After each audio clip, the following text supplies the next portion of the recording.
Hi, welcome back to the channel. In this particular video, we're going to look at how to use Lagrange multipliers to find the minimum maximum values of a function subject to two different constraints.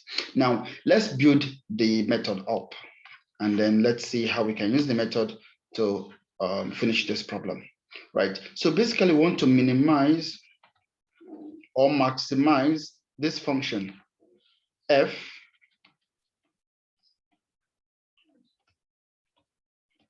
subject to the function. So this is equation of a plane, and we have another equation. All right, so subject to these two functions. So now, how do we use Lagrange multipliers to solve this? So the first thing is we have to define this function as what? G of x, y, z will now be defined as x plus y minus z. And then we define this as another function, h of what? X, y, z, which will now be given as what? X squared plus 2z squared. Of course, we'll take everything to one side, minus 1. Okay, so basically what we have here is what? G of x. So this basically means g of x, y, z equal to 0. That is the first constraint. So the first constraint here means what? G of x, y, z is 0. And the second constraint means what? H of x, y, z is 0. Okay, good.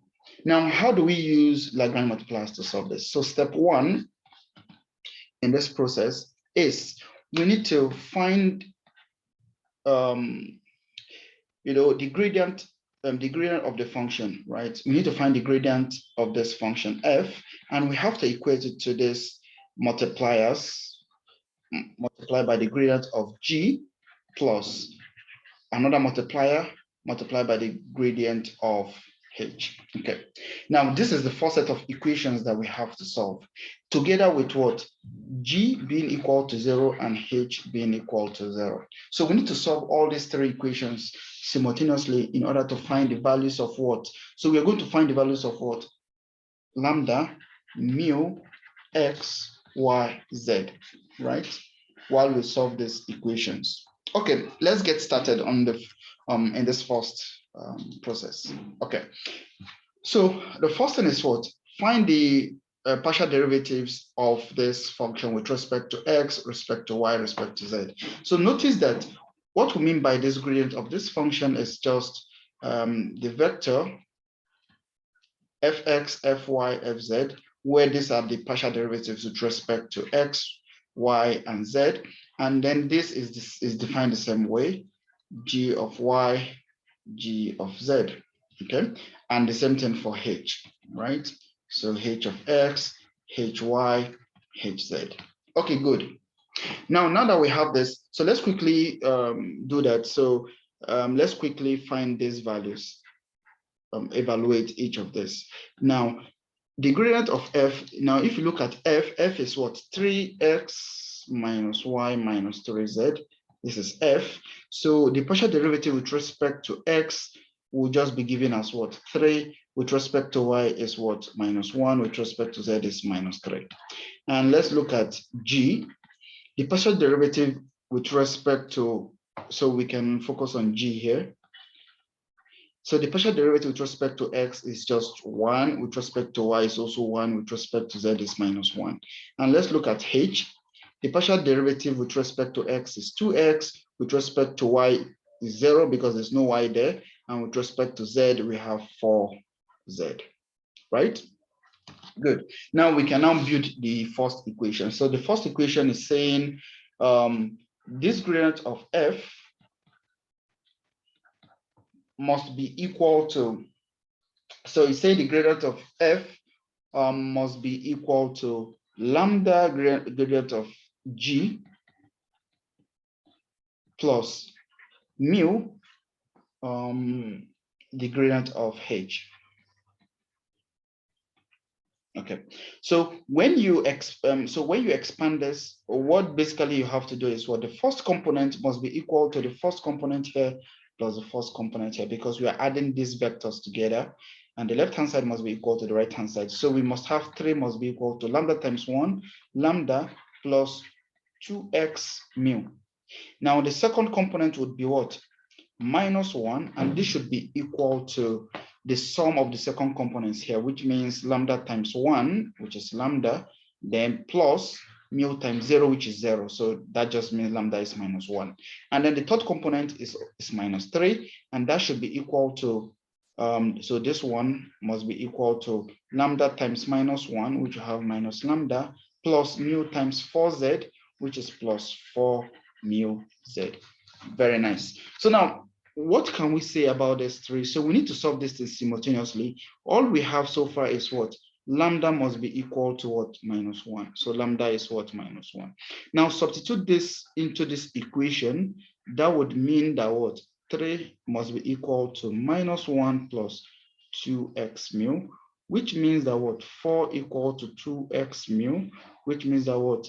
X, so we can solve for x from here to give us, so 4 divided by 2 mu, so x is 4 divided by 2 mu, which is what? 2 over mu. So we have this as our x, x value in terms of mu. Now we also need to substitute this into this third equation, so that we have minus 3 would be equal to minus 1 plus 4 mu z. So this gives us 1. So when we take it to the other side, we have minus 4 equal to 4 mu z. Okay, I hope you guys are following so far. So far, so good. So what does this mean? It means that what? We can now divide, it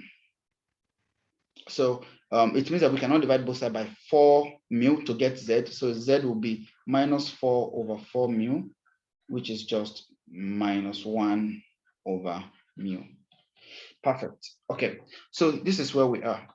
We know that what? So where we are is that we know that lambda is minus 1. We know that what? X is 2 over mu, and z is what? Minus 1 over mu. Now what we need to do, remember we have to solve all of this simultaneously with g equal to h, and g equal to 0, and h equal to 0. So let's start with h being equal to 0. So which means that h being equal to 0 means that what? X squared plus 2z squared is equal to 1. I think this is the equation that we had before. Yes, equal to 1. And then you substitute the values of what? X and z here, so that we can get a value for mu. So what does this mean? This is 2 over mu squared plus 2 times minus 1 over mu square is equal to 1. And what does this give us? It gives us 4 over mu square plus 2 over mu square equal to 1. Now what does this imply? We can take the LCM, which is mu square. So we have 4 plus 2, which is 6, must be equal to 1, which means mu square is equal to 6, right? Which means mu is what? Plus or minus root 6, if we take the square root of both sides. So far as well, we have an additional information, which is mu is plus or minus root 6. Now that we know this, we can find our x and z, right? So which means x is basically 2 over mu, which is what?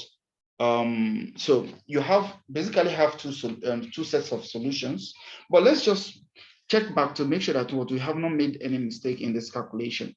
Okay, so gradient of f must be equal to lambda gradient of g plus mu gradient of h.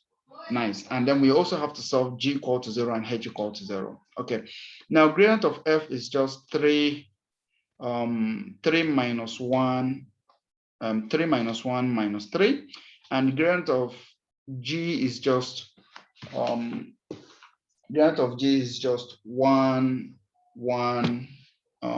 minus 1, right? 1 minus 1, and the gradient of h is just 2x 0 and 4z. Okay, all right. So now what do we do next? So what we did next was to evaluate this when we have so to evaluate the first level, right? Gradient of f must be equal to lambda gradient of g plus mu gradient of h. Then we know that the first component 3 must be equal to lambda plus 2x mu, and then second component is just -1 equal to lambda, and the third component -3 must be equal to minus lambda plus 4 mu z. Okay, good, that is nice. Now lambda is -1, so when you substitute -1 here, so you have 4 equal to 2x mu, which means x is just 2 over mu. Okay, that is, I think that was fine. Okay, yeah, so what about the next one? We substituted lambda into the second equation, right? For us to have -3 equal to minus times -1, we have +1. So when we take 1 to this side, we have -4. So we have mu, we have z as what? -4 divided by 4 mu, which is -1 over mu. Good. Now, these are the things that we had initially. So for this, we need to substitute now into the function g and h to find what we have as y and what we have as mu, and then in turn we'll get x and x, y, z all together.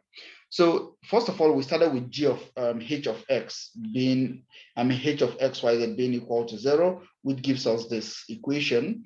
So when x is 2 over mu and z is -1 over mu, we substitute that. So we have 4 over mu square plus 2 over mu square equal to 1. And this gives us mu is equal to ±√6. Good. So the first case is when mu is what? √6, x would be what? 2 over √6, y will be z will be -1 over √6. Okay. Now, what about y? So we can now solve y through the function g of x, y, z equal to 0, which is x plus y minus z equal to 0. So we know that what? X plus y minus z equal to 0. This is coming from g of x, y, z equal to 0. We have to solve this. Remember, we have to also use this equation. Now, so here we basically find y as what? Z minus x. So what is z? -1 over √6 minus x. What is x? -2 over √6. So that will give us -3 over √6. So this would be the answer. You can simplify this as -3 √6 over 6, which is -√6 over 2. Okay, fine. So we have our y coordinates now. Okay, so that means the first set of coordinates is x being 2 over √6, y being -6, basically -3 over √6, and z being -1 over √6.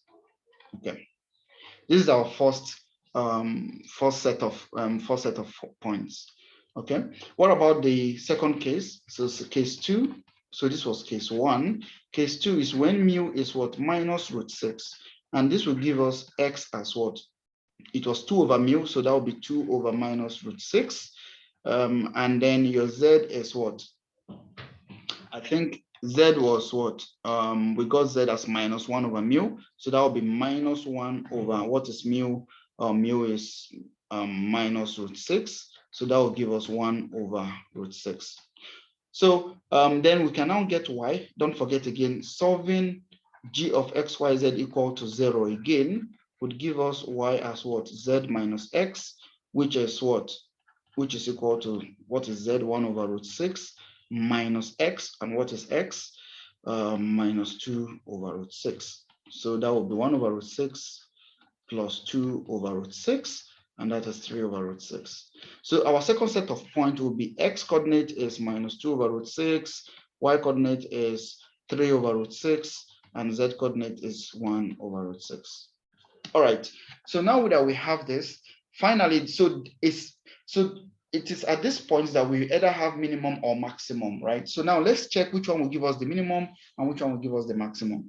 Now, which means we have to plug everything back into the equation, the function f, right? Which we have as 3x minus y minus 3z.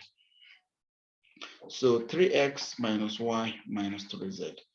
So let's plug in the first function, the first point. So f at this point, 2 over √6 minus 3 over √6 minus 1 over √6 would give us 3 times 2 over √6 minus y is -3 over √6. then minus 3 times z, which is minus 1 over root 6. And this would give us 6 over root 6 plus 3 over root 6 plus 3 over root 6. And what does this mean? This is 6, this is 12 over root 6. So that is 12 root 6 over 6. So the final answer is 2 root 6. So this is one of the, this is the functional evaluation at this, at one of the points. So let's look at the second point. At minus 2 over root 6, 3 over root 6, and 1 over root 6. What does this give us? This gives 3 times minus 2 over root 6, then minus 3 over root 6 minus y, right? Then minus 3z, where z is 1 over root 6.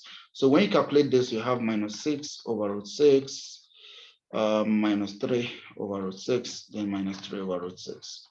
So this will give us minus 12 over root 6, right? And this is basically minus 12 root 6 over 6, which is minus 2 root 6. And as you can see, this would give us the minimum, and this will give us the what? Maximum. So at this point, we have the maximum of the function. At this point, we have the minimum of the function. And this is how we solve problems that have to do with minimum or maximum of a function given two constraints, right? So this is how we approach the problem. So this first step is to find, is to solve this couple of equations simultaneously to get your x, y, z that would probably give you the minimum or maximum value of the function. And step 2 is to evaluate. So this was step 2 in the process. So this was step 2. Step 2 is to plug in those points into the function to find out whether they will give minimum or maximum of the function. So this brings us to the end of the video, and this is probably the last video in this series before your exam. So hopefully you guys would do well in the course and would do well in this particular exam. So good luck to all of you, and I will see you guys in the next video, which would still continue because there will be other problems that you might want to learn how to solve, and you would post the problem on the channel. Okay. Also, if you have not subscribed to the video, to this channel, make sure you do, so that other students like you can see this video and also will be able to learn from it. So also like this video if you find it very valuable to you, and then comment down below whatever you would like to see next on this channel. I'll be more than happy to make a video about it. So I'll see you guys soon.